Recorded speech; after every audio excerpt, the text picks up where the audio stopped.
Hello, and welcome to Church at Home with Rachael. My name is Rachael Parker. My pronouns are she, her, and hers, and I am the Anglican priest at the parish of St. Thomas in Wainwright and St. Mary's in Edgerton in the Diocese of Edmonton for the Anglican Church of Canada. And my parish is located in the sort of the southeastern section of Alberta, the province of Alberta. Thank you for joining me today. On Monday, I was talking to you about the program Frankie and Grace that it's nice just to have a sitcom. You can sit down for half an hour and have a bit of a giggle, as well as sort of think. And I was watching an episode the other night. I was kicking back before I went to bed, and wrong episode to watch. The one I watched was one in which they came home to find their house had been broken into. And then it got into a whole conversation about the fact that Grace had a handgun and Frankie was freaked out, things like that. Well, I don't really want to talk about guns today. That's always a hot topic, isn't it? But I'd like to talk about that whole thing about your house being broken into and your sense of security being, blown up, so to speak. I remember back in about 2002, 2003, I believe it was, I went away for the long weekend in August. In Canada, we have a civic holiday the first Monday in August. So I was going on holidays. I was going to go to do some work with a program called Ask and Imagine later in the week that week. So I left my house in Stratford and went to visit my parents in London after church that day. But I left the house a mess, and because I knew I was coming home. What I didn't realize is that some probably young people had been sort of casing the joint for a while. And they knew that my pattern was when there was a Monday holiday, I would normally go to church on Sunday and then go off to London and stay overnight and come back Monday night. Well, this particular time I got home at about 11:30 and I thought, well, that's weird. My front curtains seemed to be closed and I never closed them. They weren't meant to be closed. They were just, decorative. And there was a light on and I had not left a light on in the house. So I parked my car and went up to the front door and put my key in the lock. And when I went to open my door, I couldn't open it very far because a lamp was lying between the door and the wall. So when I opened the door, it was stopped. I forced my way in. I yelled like some crazy bohemian woman. And some people who were breaking into my house, were going through my house, ran out the back. It was pretty terrifying. It was in the olden days before I had a proper cell phone, and when you called 911, it wouldn't work because it didn't know where it was going. So I ran across the street and knocked on my neighbors' doors, and they hadn't gone to bed yet, so they let me come in and call the police. I gotta say, I was very impressed with 911 because the person on the phone kept me on the line asking me questions long enough that I could actually hear the police arrive at my house across the street. She didn't let me hang up, and they took very good care of me. So I sat up with the police most of the night and then dealt with all those things. But I could tell you it was terrifying. One of the things they told me was that they knew that there had probably been 3 or 4 people. At least one of them was a girl. I asked why. And they said, well, boys generally, when they would break into some place, were actually quite respectful of your space. They would, like the things they stole, like my TV and my VCR, they didn't rip things of the wall. They moved the case, the bookcase it was in, and they unplugged everything, and nothing got broken. But my bedroom had been trashed. My jewelry and things like that had been stolen. And they said that that's a girl's MO. The girls tend to not be very respectful of the places and the people that they are robbing, but boys generally are. And that was pretty freaky in itself. So things happened. I filed a police report. I tried to deal with all the insurance stuff, which was just a nightmare because my insurance company made me buy things up front and they would repay me.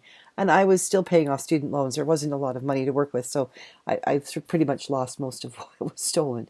I wasn't able to replace it. But the thing that was the most important thing that was stolen was my sense of well-being.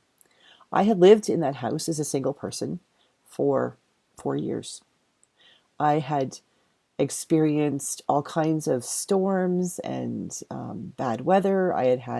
We'd had a blackout that lasted a couple of days. We'd had a massive rainstorm that had taken out to the it filled everybody's basement but mine and two other people on the block. Like we'd lived through all kinds of things. I'd had all kinds of great things. My sister had been married. Both my sisters got married while I was in Stratford. Lots of wonderful things happened, and I'd had the sense of being at peace. My little house, my office, and my TV and my couch and my living room and all of these things. And I had my Christmas tree at Christmas and my little backyard with my tiny tomato plants that grew so much that I couldn't give the tomatoes away fast enough. And in that one instance of walking into my house and realizing that someone else had broken in and had violated my space, something strange happened within me. For a long time after that, for that rest of that week, I slept in the house with all the lights on. And apparently my landlord would drive by in the middle of the night because she was worried about me and wanted to make sure I was okay. I didn't realize she did that until after the fact. Then I went away for Ask and Imagine and came back, and she had the front door changed and the back door changed and locks and things like that. But after that night when my house was broken into, I slept with a butcher knife between the mattress and the box spring in my bed, just in case. And I understood what people meant when they said they slept with one eye open. And I realized what it was to really be alone. So I've been single. I never had anybody with me in the house. And it had never really been a problem before. But all of a sudden, I was aware of how alone I was, how vulnerable I was. And that vulnerability is a terrifying thing. And watching Frankie and Grace the other night really brought that back home. I don't want to dwell on that terrifying part. What I would like to talk about is what happened to me afterward.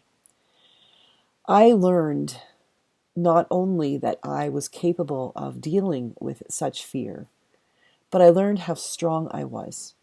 I learned that I didn't run away, although a smart person probably wouldn't have walked in the house, but I didn't run away from a problem.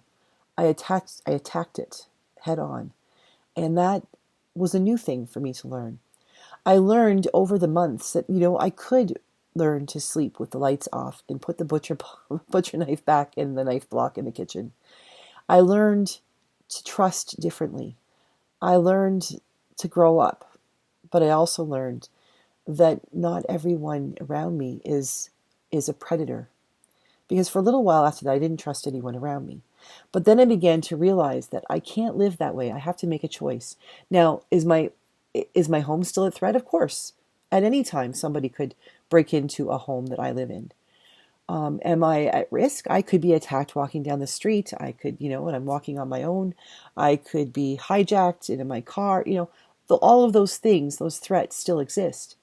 But I had to make a choice as to whether I would allow my life to be dictated by what scared me, by fear, or I would allow my life to be dictated by hope and trust and wisdom and being careful.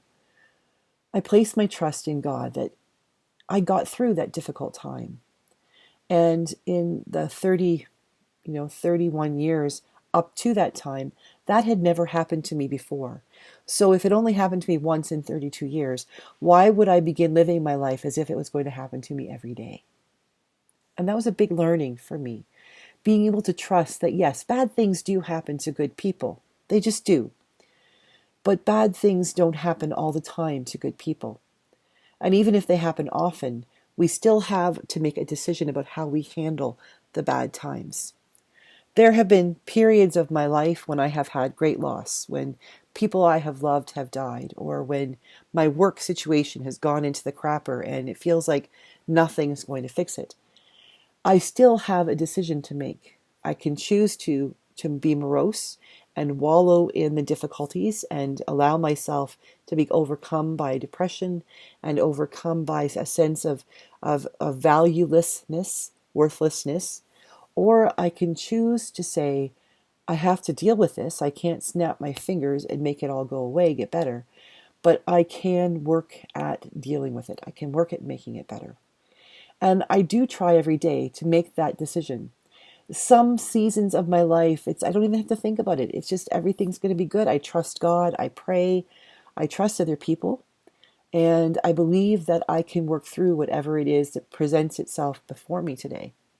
And then there are times, usually not whole seasons, but there are sometimes lengthy times when every morning I get up and it feels like the sky is gray and it's going to be tough. And I feel that sense of dis-ease, which can lead to disease, but that sense of unease, dis-ease within myself that says something's not right. It feels like something's going to go wrong. Have you ever had that? You have a premonition. The thing about premonitions is we can choose how we deal with them. So like learning how to deal with my life post break-in, I have learned to make the decision to trust in God, to look for the best in people, to be prepared, and to be careful, but not to be paranoid, not to be the person who falls into the what if something bad happens and walk into the part that says, what if something good might happen? That's how I try to live my life. So as you go about your day, I invite you to think about, where do you naturally fall? And if you naturally fall into the what good could happen, then good for you, awesome. But if you're the kind of person that kind of naturally goes to the what bad could happen today, try to be cognizant of that and intentionally make choices or make decisions to work on seeing the good part of your day. What can possibly happen that would be awesome today? Because you know what? Today is an awesome day. And it's awesome because you're here. You got up this morning, you put both feet on the floor, and you were able to have your cup of coffee. You were able to greet the new day. Accept all it offers you this day and tackle it with a mindset that says you can do this. Because I believe you can. Have a good day, and I will see you again tomorrow for Church at Home with Rachael. God bless.